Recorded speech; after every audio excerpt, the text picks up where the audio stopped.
Alright everybody, I'm back. It's pretty late on a Sunday evening. Right now I'm going to focus on getting this cylinder honed a little bit for the 362. Right now I'm just putting a crap ton of WD in the cylinder.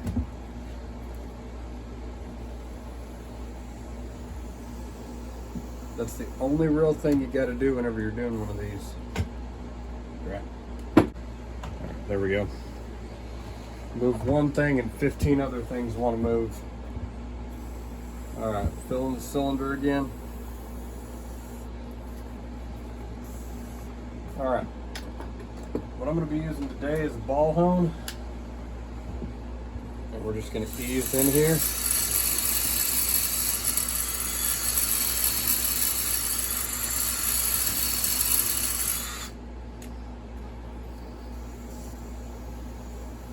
I do about 3 at a time, so we'll do 3 forward, 3 in reverse.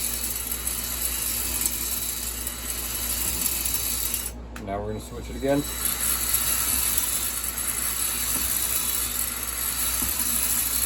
There's 3.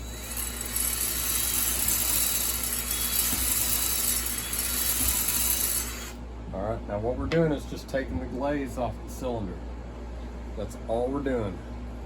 That's one of the reasons I like a ball hone for this, is because with the ports in there, the balls actually do really good on making sure that there's a good chamfer.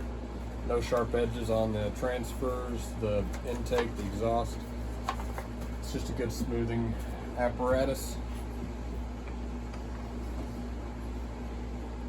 I'll show you this here in a second when we get some brake clean on it real quick.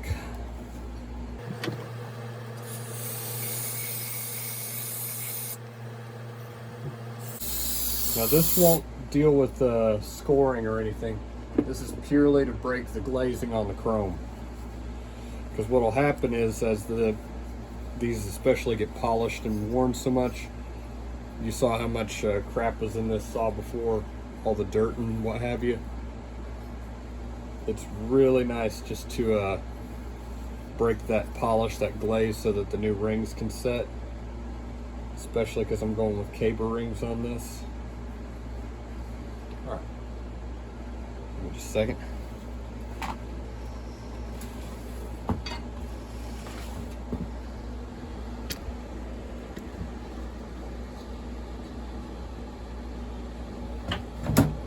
Alright.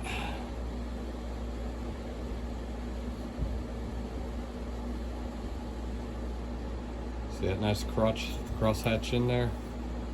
All the way around. Now the rings will actually seat whenever I put the new piston and rings in there. I'm going to clean this off a little bit more. I'll get back to you here in just a second. I got that cleaned out real quick. Let's double check this, make sure it's clean. Alright. And we're going to put a top end on real quick, I think, and then I'm going to call it a night right there. I got to do 10 hours tomorrow again, Monday. And then after that, do 10s until Friday, when I get off at 8 hours. Sometimes it's what happens with the day job. There we go. Get in there.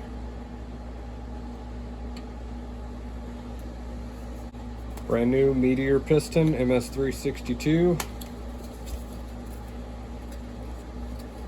Alright, my circlips, caber rings, and a brand new piston.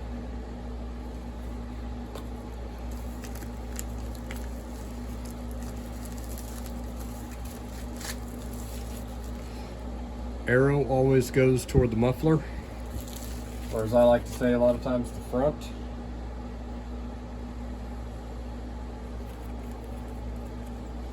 I may edit this out because it is late right now and I just want to get done putting in the circlips, and then I'll come back and show you dropping the cylinder on. Also, I just don't feel like standing here stabbing myself with a screwdriver for the camera. Alright, well that was a chore. I did get stabbed with a screwdriver again and lost one of the retaining clips. So you remember when I said hang on to that old one because there's nothing wrong with it? Yeah, I'm glad I held on to it because that other one, I don't know where it went in the shed. It went in that direction generally somewhere. After that, I really don't know. It's gone. Alright, so cable rings.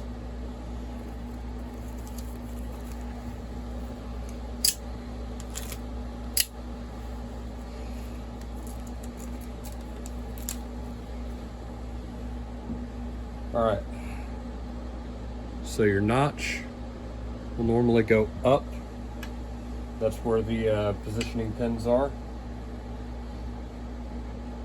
So thumbnails gently expanded over the piston to the ring gap. Alright, now here in a second, what I'm going to do is take my ring compressor, make sure it's all oiled up, clean first, and then what I'll do is I'm going to put some Durco very thinly around the outside edge, making sure not to get into my ports. What I might even do is I'm probably going to apply it to this because that'd be better. I can get a thinner film that way. Alright, make sure that this surface down here doesn't have any oil on it. It doesn't.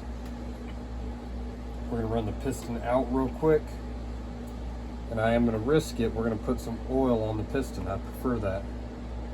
Specifically the rings. It helps me get the piston on a little bit, with a cylinder on a little bit easier.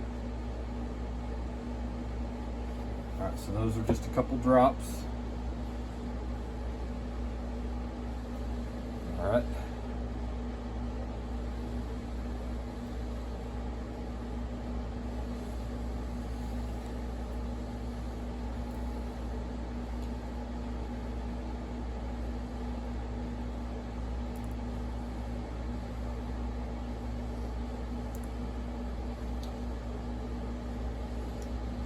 What I was running into is one of them was not lining up properly.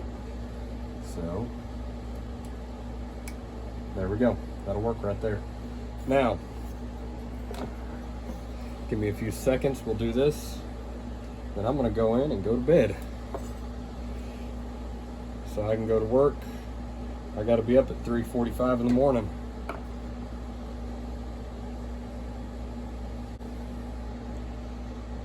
I was thinking whenever I get this thing running and see if I like it, about trying something.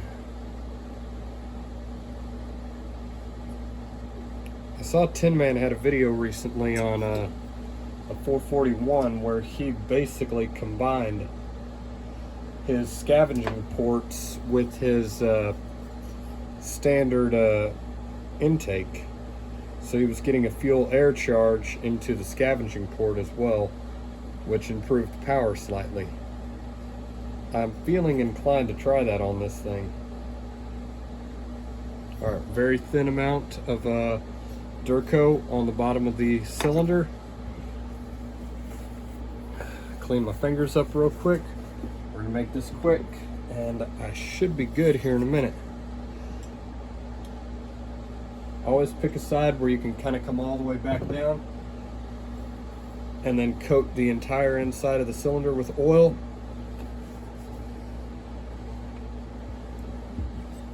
Now, that thing has shifted. Alright. Set that on there, fingers down to the bottom of the piston.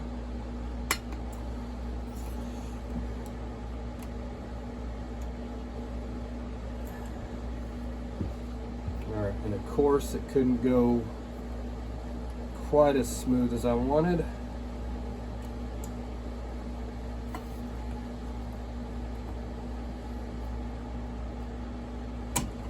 There it went. Alright, Get the ring compressor off. And roll it down. There we go. Now I am going back without a base gasket. I was talking to a buddy via basically Saturday. I really like doing that. I don't know why. I get very good performance out of no base gasket in these saws. This is my first 362, yes, but my 440s, 044s, I never do base gaskets on them. 260s, 660s, I get a lot of good performance out of them with no base gasket. So we're gonna risk it on this one and see what we think. And then, like I said, I'll probably at some point come back and pull this thing down and try combining my scavenging ports into my fuel air mix and see how that does. I think it would turn out pretty good. I'm gonna come back and look at that later.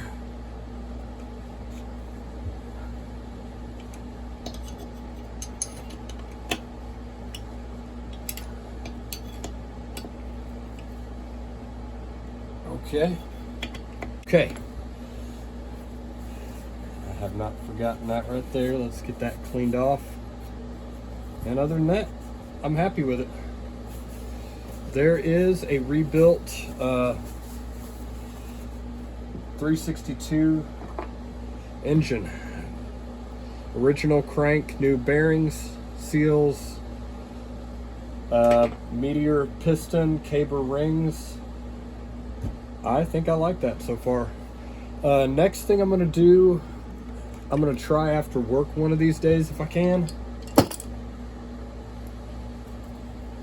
I'm going to take and heat and open where this is rolled over and crack this whole can open. And I think this is doing the same thing as the MS880. I think there is a fuel, or not a fuel, but an exhaust inlet on this side. And I think it comes around the top and out here. So I'm gonna crack this thing and try and do kind of like I did for that 290. Which, by the way, I still like running that 290. I'm not a big fan of 290s, but so far that's been a pretty good saw. I regularly run it with a 25, and it's not a 290 anymore, it's a 390.